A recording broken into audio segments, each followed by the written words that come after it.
Hello, everyone, and welcome back to episode 8 of the Phonetic Flex, the show where we help you build stronger, clearer, and more confident English pronunciation. I'm your host, Brittany. And I'm Carlos. We're so glad you're joining us. Today, we are tackling what is, without a doubt, the most important and difficult word in the entire history of the universe. The entire history of the universe, Carlos? Are you sure about that? Okay, maybe I'm exaggerating a little bit, but that exaggeration is the perfect introduction to our word of the day. We are talking about the literary device for extreme exaggeration, hyperbole. Hyperbole. It's a word that many people know the meaning of, but almost everyone struggles with the pronunciation at first. It's another classic spelling trap. It really is. When you see hyperbole, your brain sees two familiar words, hyper and bole. And so the most common mistake is to pronounce it as hyperbole. Right, like a very energetic sports event. But that's completely incorrect. The actual pronunciation is quite different. It has 4 syllables, not 2, and the stress is on the second syllable. It sounds like this: hyperbole. Let's break that down. The first syllable is high, just like the word high. The second syllable is where the stress is, per. This is the strong, loud part of the word. The third syllable is a simple bow sound, and the final syllable, li, is where people get tripped up by the spelling. That final e is not silent. It makes a long e sound. So altogether, it's hyperbole. The rhythm is completely different from hyperbole. Instead of da-da, it's da-da-dee. Hyperbole. Now, before we practice, let's quickly define what hyperbole actually is. Good idea.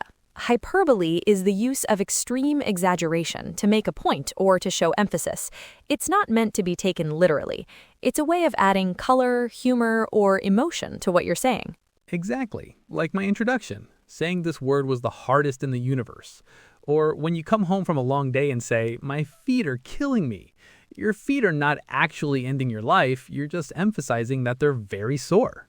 Or if you're waiting for a friend and say, "I've been waiting for an eternity." You've only been waiting for 10 minutes, but you're exaggerating to show your frustration. That's hyperbole. So where does this strange word come from? The spelling and pronunciation are a huge clue that it's not a typical English word. That's right. It has a very direct and beautiful origin. It comes to us straight from the ancient Greek word hyperbole. And the Greek word can be broken down into 2 parts. The first part is hyper, which means over or beyond. This root is all over English in words like hyperactive or hypertension. The second part is bole, which meant a throw or a cast.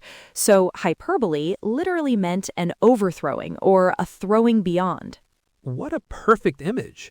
When you use hyperbole, you're literally throwing your words beyond the limits of reality to make a powerful point. The meaning of the word is a hyperbole itself. It really is. The ancient Greeks gave us the concept, the word, and the pronunciation, which has stayed remarkably consistent. Okay, I think we're ready to practice. Let's do it. Time for practice raps. We'll say the word slowly, broken into its 4 parts. Repeat after us. Hyperbole. Again, with the stress on the second syllable. Hyperbole. Excellent. Now at a natural conversational speed. Hyperbole. Hyperbole. Your turn. One more time. Hyperbole.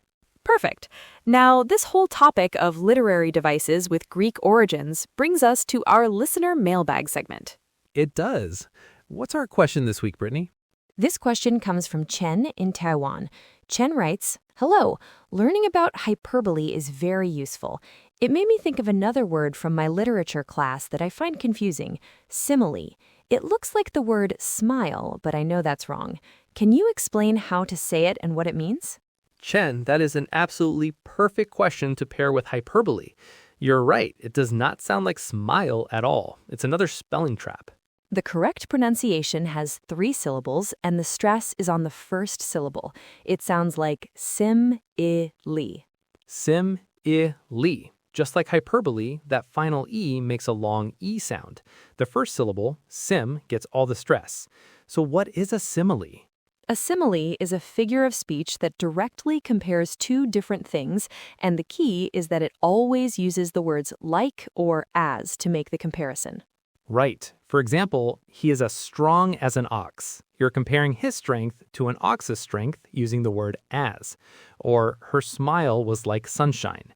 You're comparing her smile to sunshine using the word like. Those are similes.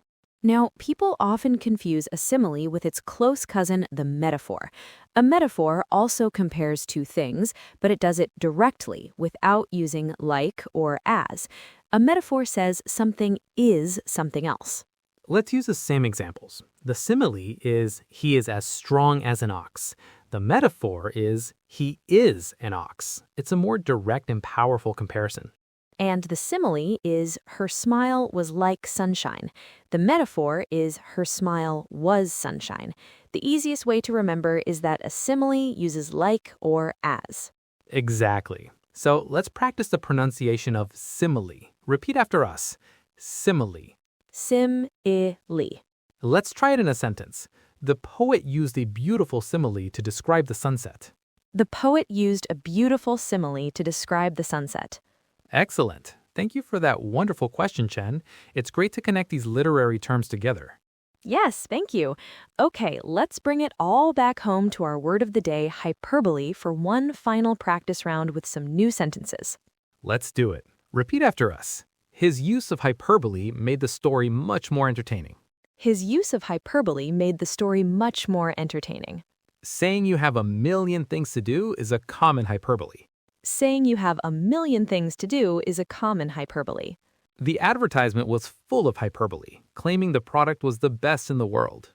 The advertisement was full of hyperbole, claiming the product was the best in the world. Excellent work, everyone. Time for a final recap. Let's do it. The 3 keys to mastering hyperbole. Key number 1, the pronunciation is hyperbole. It has 4 syllables, and the stress is on the second one. Do not say hyperbole. Key number 2, remember what it means. Hyperbole is extreme exaggeration used for emphasis or effect, and it's not meant to be taken literally. And key number 3, remember the Greek origin, hyperbole, meaning to throw beyond. This will help you remember both the meaning and the pronunciation, which has its roots in that final E sound. That's everything you need to know to master this fantastic word. And that's a wrap on this episode of the Phonetic Flex. Keep practicing. Thanks for joining us. We'll see you next time for another session. Bye for now.